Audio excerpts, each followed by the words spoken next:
Bien-aimés dans le Seigneur, shalom.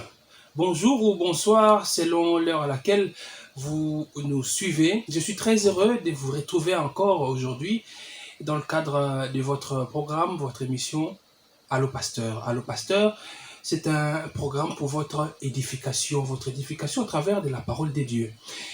Je viens aujourd'hui avec un thème, je crois, qui va vous édifier par la grâce de Dieu. Ce thème est ainsi intitulé les caractéristiques d'une personne possédée par les esprits maléfiques ou les démons. Comment savoir que votre vie, comment savoir que la vie de votre épouse, de votre époux, de vos enfants, de votre ami est tourmentée par les esprits mauvais? Les esprits mauvais, c'est une réalité. C'est dans la Bible les anges déchus qui se sont transformés en esprits mauvais et qui tourmentent la vie de beaucoup de gens. On parle bien des esprits mauvais. On ne parle pas des corps mauvais, mais des esprits mauvais. Mais ces esprits, pour agir, ont besoin des corps. Parce qu'il ne faut pas l'oublier, un esprit n'a pas le droit de circuler dans ce monde sans être dans un corps. Il ne pourra pas, c'est illégal pour eux. C'est pourquoi justement les esprits mauvais cherchent à posséder des corps pour faire leur travail, leur mauvais travail. Mais comment savoir que la vie d'une personne est tourmentée par un esprit mauvais? C'est ça le thème de ce jour. Nous avons deux principaux passages à lire aujourd'hui. Nous sommes dans le Nouveau Testament. Notre premier texte se trouve dans le livre, dans l'évangile selon Marc. L'histoire commence à partir du premier verset jusqu'au 20e verset. Nous allons lire quelques versets pour gagner le temps. Et notre second passage, c'est toujours dans le Nouveau Testament, dans l'évangile selon Matthieu, le chapitre 17. On peut commencer à partir du 14e verset. Mais avant d'entrer dans le vif du sujet, d'abord la prière. Seigneur, notre Dieu, notre Père, je te rends grâce pour ces moments que tu nous accordes de parler de ta part à la bien-aimée et au bien-aimé qui est en train de me suivre. Seigneur, laisse que ces moments que nous allons passer autour de ta parole soient véritablement édifiants pour moi qui parle, pour ma sœur qui écoute et pour mon frère qui écoute. Laisse que ton Saint-Esprit nous conduise en toutes choses, que cette parole puisse produire des effets dans la vie de ma sœur et dans la vie de mon frère. Laisse qu'au travers de cette parole, que mon frère, que ma sœur puisse se découvrir. Laisse qu'au travers de cette parole, que tu puisses accorder la délivrance, la guérison dans la vie des bien-aimés qui sont en train de me suivre. Dans le nom de Jésus, laisse que la voix qui sera entendue soit ma voix, mais que les paroles soient tes paroles. Amen. Nous allons donc commencer par lire le premier passage dans le livre de Marc, l'évangile selon Marc, le chapitre 5. Je commence au premier verset, la Bible dit: Ils arrivèrent à l'autre bord de la mer, dans le pays des Gadaréniens. Aussitôt que Jésus fut hors de la barque, il vint au-devant de lui un homme sortant des sépulcres et possédé d'un esprit impur. Cet homme avait sa demeure dans les sépulcres et personne ne pouvait plus le lier, même avec une chaîne, car souvent il avait eu les fers aux pieds et avait été lié des chaînes, mais il avait rompu les chaînes et brisé les fers et personne n'avait la force de le dompter. Il était sans cesse, nuit et jour, dans les sépulcres et sur les montagnes, criant et se meurtrissant avec des pierres. Ayant vu Jésus de loin, il accourut, se prosterna devant lui et s'écria d'une voix forte: Qu'y a-t-il entre moi et toi, Jésus, fils du Dieu très haut? Qu'y a-t-il entre moi et toi, Jésus, fils du Dieu très haut? Je t'en conjure au nom de Dieu, ne me tourmente pas, car Jésus lui disait: Sors de cet homme, esprit impur. Et il lui demanda: Quel est ton nom? Légion est mon nom, lui répondit-il, car nous sommes plusieurs. et il le priait instamment de ne pas les envoyer hors du pays. Il y avait là, vers la montagne, un grand troupeau de pourceaux qui paissaient. Et les démons les prièrent, disant, « Envoie-nous dans ces pourceaux, afin que nous entrions en eux. » Il les leur permit, et les esprits impurs sortirent et entrèrent dans les pourceaux, et le troupeau se précipita des pentes escarpées dans la mer. Il y en avait environ 2000, et ils se noyèrent dans la mer. On va sauter jusqu'au verset 15. Ils vinrent auprès de Jésus et ils virent le démoniaque, celui qui avait eu la légion, assis, vêtu et dans son bon sens, et ils furent saisis des frayeurs. Cette personne avait obtenu la délivrance. Le second passage, c'est dans l'évangile de Matthieu. Matthieu, chapitre 17. On va commencer à partir du 14e verset.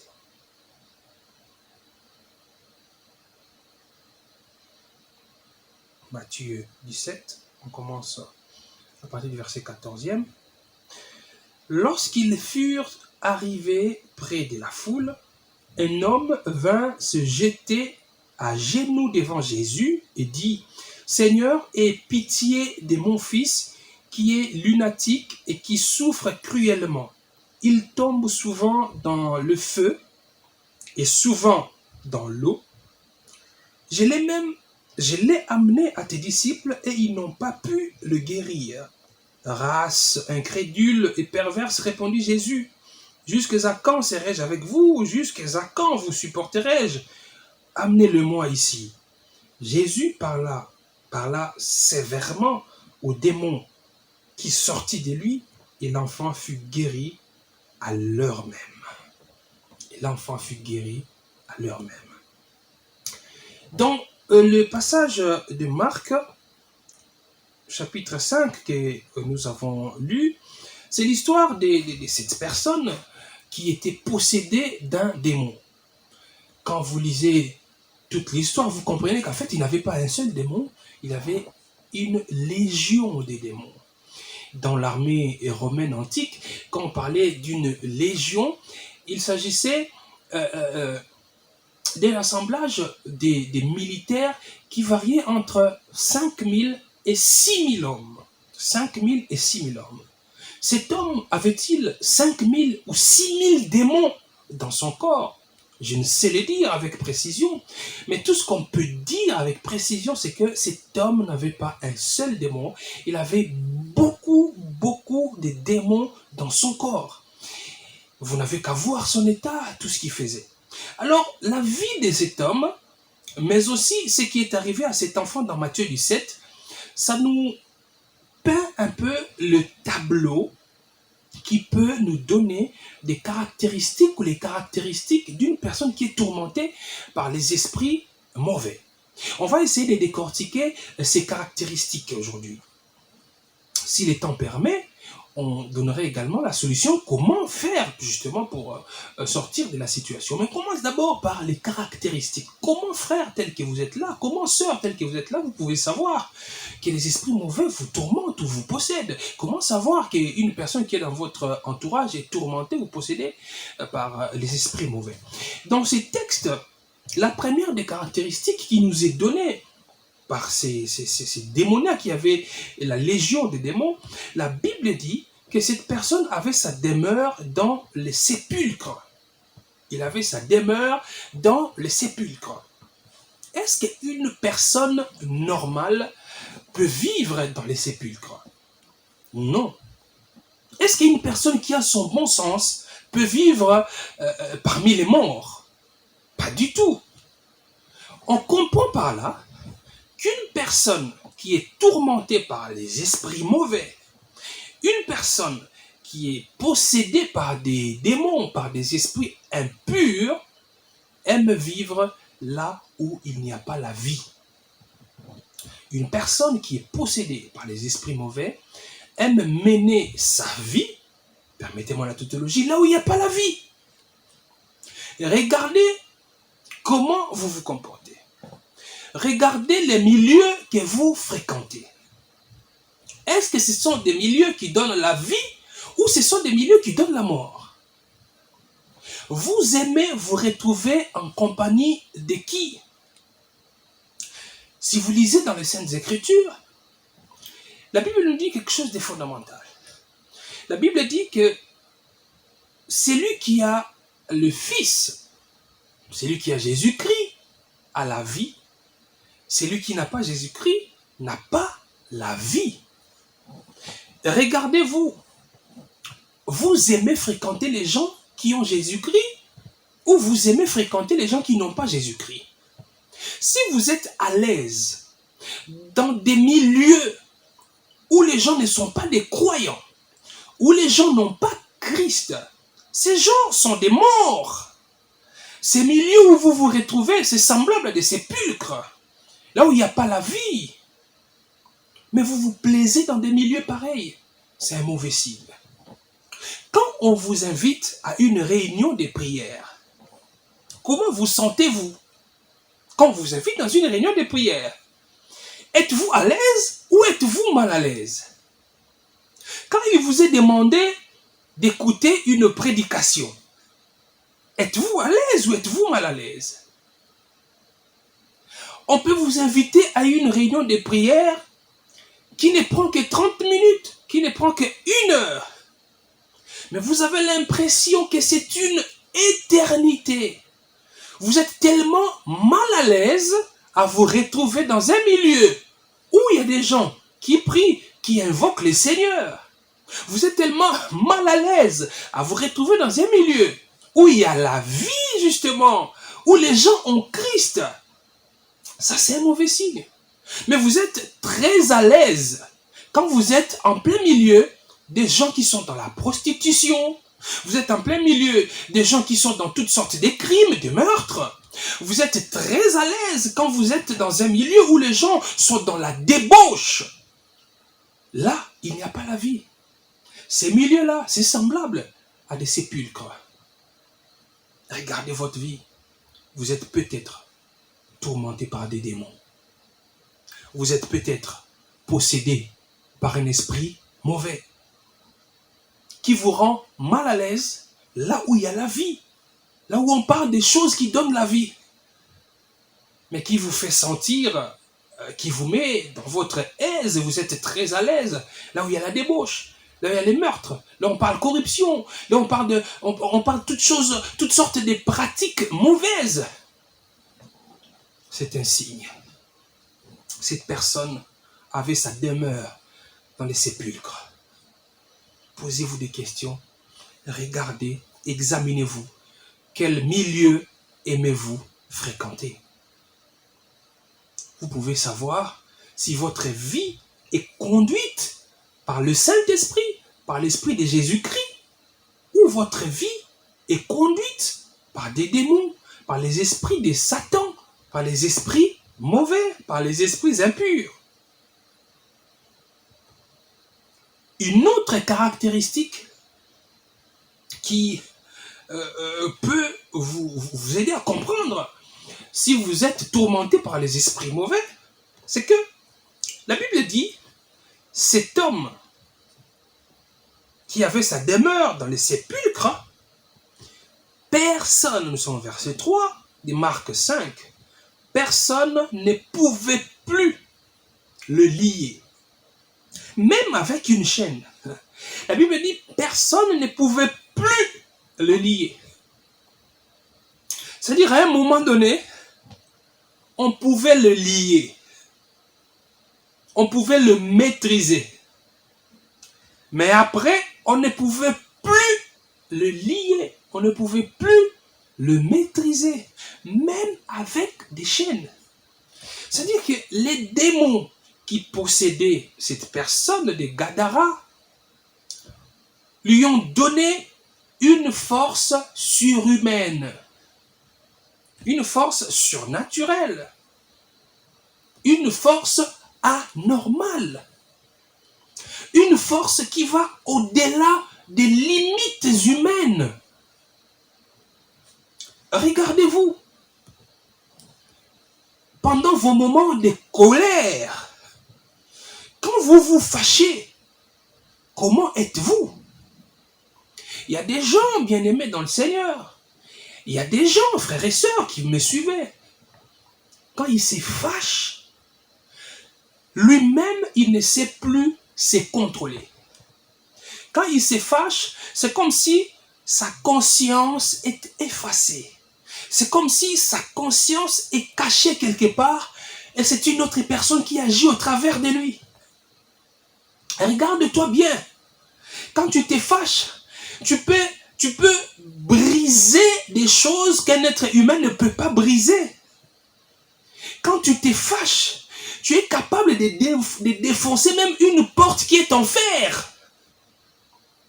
Quand tu te fâches, tu es capable de défoncer même une porte qui est fabriquée en bois massif.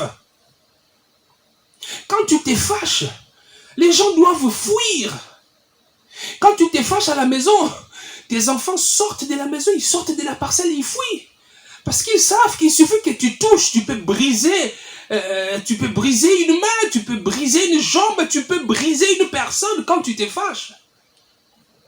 Et là où c'est suspect, là où ça peut te faire comprendre que tu es peut-être menacé, tu es peut-être habité, possédé par un esprit mauvais.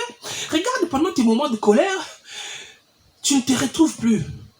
C'est après avoir posé cet acte mauvais, après avoir tout brisé, après avoir tout cassé, c'est après que tu te réveilles de ta colère. Tu es comme une personne qui dormait, tu es comme une personne qui venait de faire un cauchemar. Tu te réveilles, tu te demandes, mais est-ce vraiment moi qui ai cassé la jambe de mon enfant? Est-ce vraiment moi qui ai blessé mon enfant comme ça parce que j'étais fâché? Est-ce vraiment moi qui ai tapé sur mon frère comme ça? Est-ce vraiment moi qui ai tapé sur ma soeur comme ça parce que j'étais fâché? Tu as comme l'impression que quand tu posais ces actes-là pendant ces moments de colère, on dirait que ce n'était pas toi. C'est peut-être des démons qui agissent en toi, qui te donnent une force surhumaine, qui te donnent une force au-delà des limites humaines. Regarde-toi bien. Tu te vantes même de tes colères. Il y a des gens comme ça. Il dit, il ne faut pas m'énerver. Vous savez bien que quand je me fâche, je fais des choses que je n'arrive plus à contrôler. Il ne faut pas m'énerver. Vous savez, moi, je suis une personne, quand je me fâche, c'est terrible, hein? Il y en a qui disent, en lingala, nga soki na siliki. Bo pesa nga kanda te. Pour ceux qui na siliki, bo yebi ba kanda na nga bien ndenge ezalaka. Soki na siliki, na se kontolaka su te. Soki na siliki, makambo na ko sala, boko comprendre te. Tu te vantes de ta colère. Cette colère qui te donne des capacités que tu ne peux pas avoir humainement parlant. C'est peut-être des démons qui te tourmentent. C'est peut-être des démons qui te tourmentent. La Bible dit, même avec des chaînes, pas des chaînes en plastique, mais des chaînes en fer. Les chaînes dont parle la Bible ici, ce sont des chaînes en fer. Et la Bible dit, même avec des chaînes en fer, on ne pouvait plus dompter cette personne. On ne pouvait plus lier cette personne. Vous êtes un enfant. Vous n'avez que 15 ans. Vous n'avez que 18 ans. Vous n'avez que 20 ans, 25 ans. Mais quand vous vous fâchez, même votre maman a peur. Quand vous vous fâchez, votre maman doit s'éloigner de vous. Vous qui êtes son enfant. Votre maman ne peut pas vous maîtriser quand vous vous fâchez. Ce n'est pas normal. Ce sont peut-être des démons qui vous font ça. Vous n'êtes qu'un enfant. Mais quand vous vous fâchez, votre papa, qui est une gabarit, n'arrive pas à vous maîtriser, n'arrive pas à vous saisir, n'arrive pas à vous dompter. Vos parents ne comprennent plus. Ils se disent, mais cet enfant, qu'est-ce qui lui arrive quand il est fâché? Cher papa, chère maman, il faut prier pour cet enfant. Il faut chasser ces démons qui tourmentent votre enfant, qui lui donnent une force surhumaine, qui lui donnent une force au-delà des limites humaines. Cet homme, personne ne pouvait plus le lier, même avec une chaîne. La Bible dit, car souvent, il avait eu les fers aux pieds et avait été lié des chaînes, mais il avait rompu les chaînes et brisé les fers. Il avait rompu les fers. La Bible dit, il avait rompu les chaînes et brisé les fers, et personne n'avait la force de les dompter. Personne n'avait la force de les dompter. Plus personne n'arrive plus à vous maîtriser. Vous n'êtes qu'un enfant. Vous vivez sous la responsabilité de quelqu'un, mais on n'arrive pas à vous maîtriser. Ce sont les esprits mauvais qui vous font ça. Ces mêmes esprits qui peuvent vous envoyer vivre dans des sépulcres, en plein milieu des morts. C'est-à-dire là où il n'y a pas la vie, là où il y a la débauche, là où il y a la corruption, là où il y a les meurtres, là où il y a les détournements, là où il y a toutes sortes d'actes mauvais condamnés par la loi et la Bible. C'est là où vous vous sentez à l'aise, dans les sépulcres. Ces mêmes démons-là peuvent vous donner une force surhumaine et on n'arrive plus à vous maîtriser. Vous êtes là chez vous à la maison, un bon jour comme ça, vous sortez de la maison, vous allez vivre ailleurs, là où vos parents ne savent pas. Vous êtes là, vous sortez de la maison, vous allez comme on l'a dit, vous allez vous donner en mariage vous-même à un homme qui n'est pas connu de vos parents, qui n'a pas versé la dot chez vous. Vous allez vous livrer à cet homme-là. Vous commencez à vivre dans une situation comme si vous étiez marié. Et vous vous plaisez dans cette situation. Vous vous plaisez dans cette maison qui est véritablement un sépulcre. Ce sont des démons qui vous poussent à faire cela. Je connais une jeune dame avec qui on a habité à un même quartier. Il lui arrivait comme ça, dans la famille, des périodes où elle est, semble-t-il, docile. Elle fait ce que les parents veulent. Elle est une bonne fille. Mais des périodes où, comme par enchantement, comme les humains le disent, elle peut sortir de la maison, on ne sait pas là où elle part.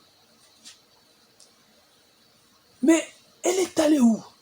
Après 1 mois, 2 mois, vous cherchez une personne, mais vous ne la trouvez pas.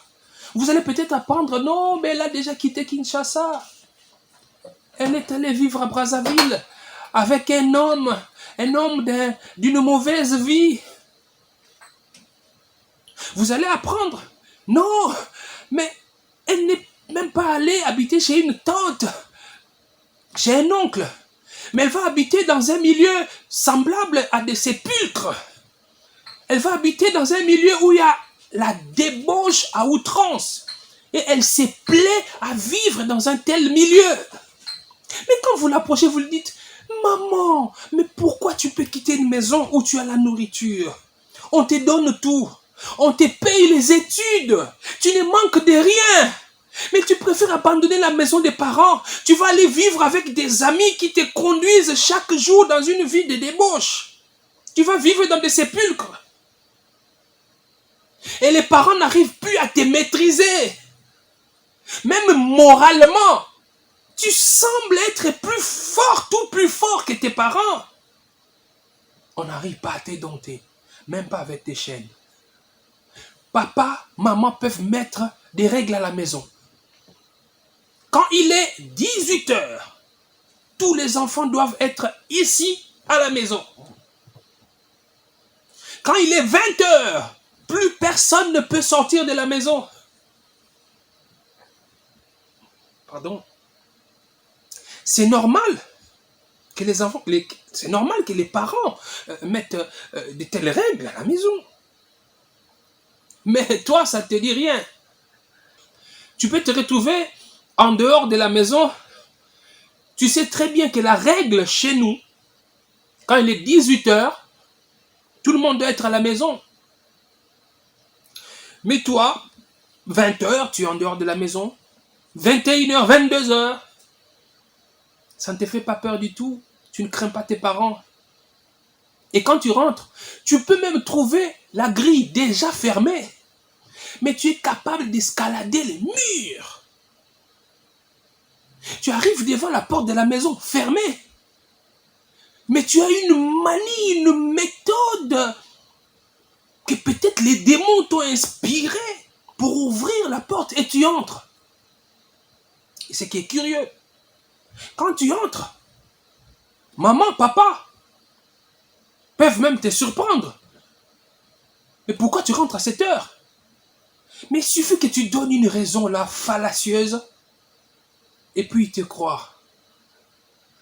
Tu te dis, oh, je sais comment je leur parle. Les autres enfants ont peur des papas, les autres enfants ont peur des mamans, mais moi je sais comment j'arrive à les avoir. Non, c'est pas toi, ce sont des démons qui te poussent à faire ça. Les parents n'arrivent plus à te dompter. Les parents n'arrivent plus à te maîtriser. Ça, c'est encore une des caractéristiques pour savoir que vous êtes tourmenté par des esprits mauvais. On les lie par des chaînes, mais les briser. Une force surhumaine. Des colères excessives. Une autre caractéristique, quand on regarde la vie de ce démoniaque, qui peut montrer qu'une personne est tourmentée par les esprits mauvais. La Bible dit, si nous lisons Marc chapitre 5, verset 5, il était sans cesse, nuit et jour, dans les sépulcres et sur les montagnes, criant et se meurtrissant avec des pierres. La Bible dit, il était dans les sépulcres et sur les montagnes, là où les gens n'habitent pas. Lui s'est plaisé avec ses démons d'être là, criant et se meurtrissant avec des pierres. Cet homme qui était possédé par des esprits mauvais détruisait son corps. Les démons qui le possédaient, qui avaient pris possession de son être intérieur, le poussaient maintenant à détruire également son corps physique. Il s'est meurtrissé, il s'est déchiré, il s'est blessé avec des pierres tranchantes. Est-ce normal qu'une personne qui a son bon sens de déchirer son corps, de se blesser? Regardez ce qui arrive presque à tout le monde, même aux plus grands des sportifs, même aux champions des arts martiaux. Quand vous allez à l'hôpital, on vous envoie au laboratoire, on doit faire un prélèvement, on doit faire une petite piqûre ici, au bout du doigt, pour qu'il y ait du sang qui sera prélevé. Ou alors, on peut vous piquer, faire une piqûre dans vos veines pour prendre du sang. Mais regardez comment, même si vous n'allez pas pleurer, mais vous n'êtes pas très à l'aise parce que ça va faire mal. Parce que le corps va être touché. Le corps va être blessé. Même si vous êtes champion dans les arts martiaux, Même si vous êtes policier, vous êtes militaire, vous faites peur à tout le monde peut-être. Mais quand on doit vous piquer, ça fait toujours quelque chose. C'est normal, c'est humain. Mais cet homme, lui, les démons les poussaient à détruire son corps, à se déchirer, à se blesser. Ça, c'est une des caractéristiques pour savoir que vous êtes possédé par un démon, ou vous êtes tourmenté par des démons. Les démons vous poussent à détruire votre corps. Sous plusieurs formes. On a lu dans Matthieu chapitre 17, vous avez vu cet enfant qui était lunatique. La Bible dit que les démons, ou le démon qui était en lui, le poussait à se jeter dans le feu, dans l'eau. Vous imaginez? Se jeter dans le feu, dans l'eau. Ça, c'est pour te pousser à la mort, pour détruire ton corps. Même avec ces messieurs. Quand vous posez souvent des actes qui tendent à détruire votre corps, c'est une des caractéristiques d'une personne qui est possédée par les esprits mauvais. Regardez, quels sont les actes que vous posez? Qu'est-ce que vous faites faire à votre corps? La Bible dit que ton corps, là, c'est le temple de Dieu. C'est le temple du Saint-Esprit.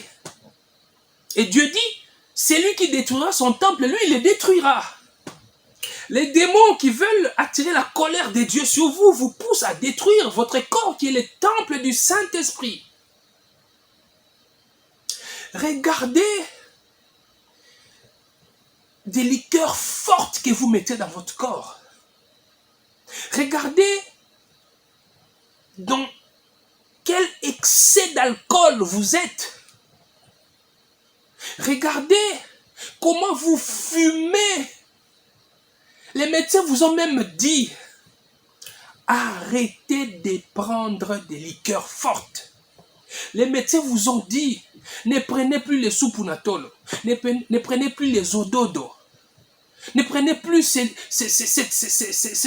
boissons artisanales qui ne sont pas contrôlées avec des excès, avec un taux d'alcool très élevé.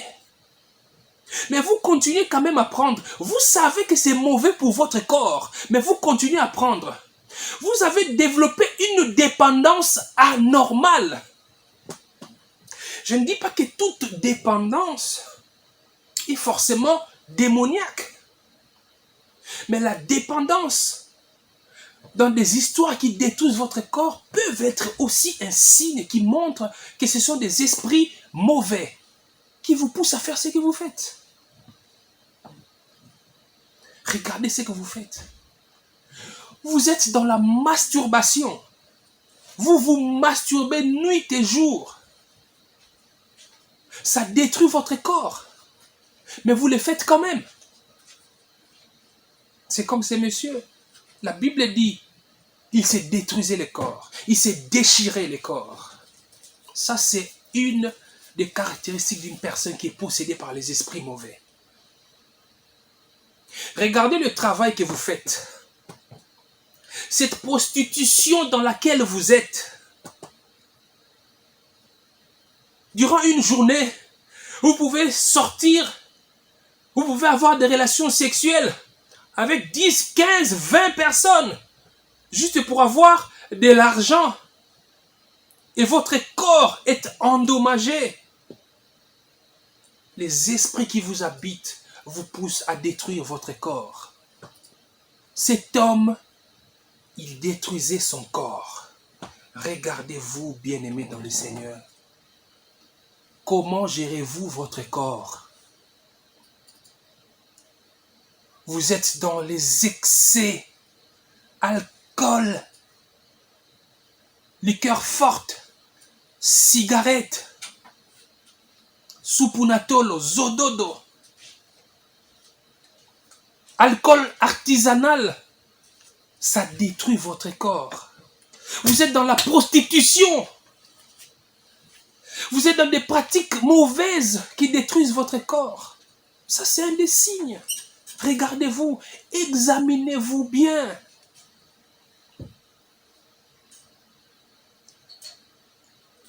quand vous vous regardez, vous vous dites, mais je risque de mourir avec ce que je suis en train de faire. Mais les médecins m'ont interdit. On m'a dit que pour ma santé, je ne devrais plus continuer à faire ça. Mais tu continues quand même à poser cet acte-là dans ton corps. Tu sais très bien que ça peut te mener à la mort. Tu sais très bien que ça peut détruire ton corps. Mais c'est au-delà de tes forces. C'est au-delà de tes forces. Justement parce que ce sont des forces maléfiques qui sont en train de te dompter. Ce sont des démons qui sont en train de te dompter. Examine-toi. Toutes ces caractéristiques que nous avons données, nous ne sommes pas dans une science exacte pour vous dire ça, plus ça, ça donne ça forcément. Nous sommes dans les domaines de la foi. Nous sommes dans les Saintes Écritures. Chez Dieu, il n'y a pas de hasard.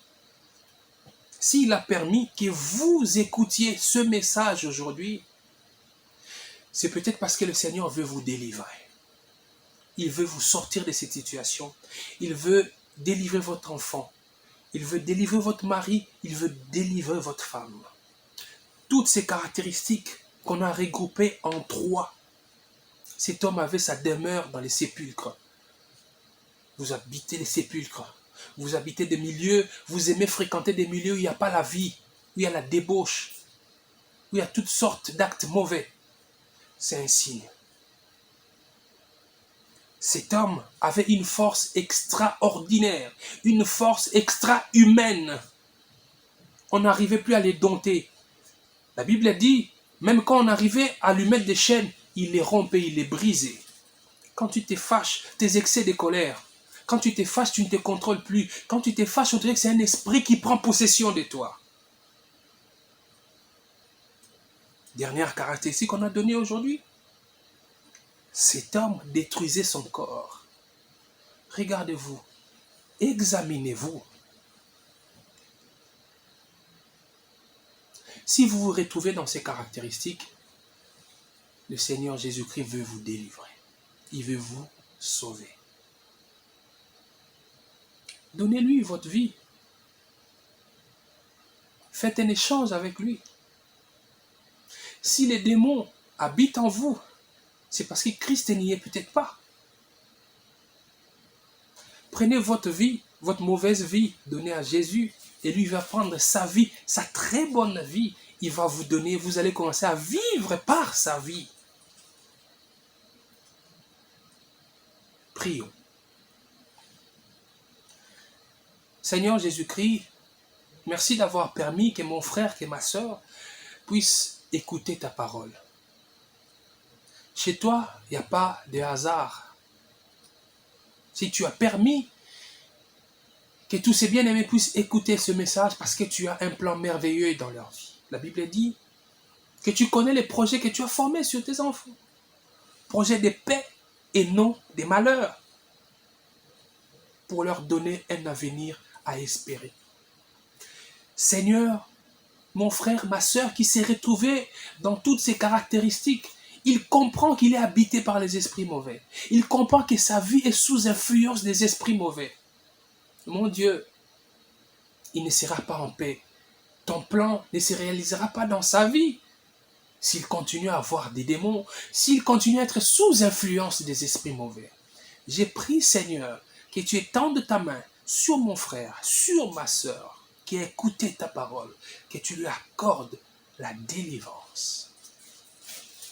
Seigneur, j'ai prié également pour cette sœur, ce frère qui a compris qu'il doit te donner sa vie afin que toi, tu lui donnes en retour ta vie à toi et qu'elle vive ou qu'il vive au travers de ta vie. Seigneur, écoute sa prière. Reçois-le dans ta famille, qu'elle devienne ton enfant, qu'il devienne ton enfant. Frère, la Bible dit, si vous croyez dans votre cœur que Jésus-Christ,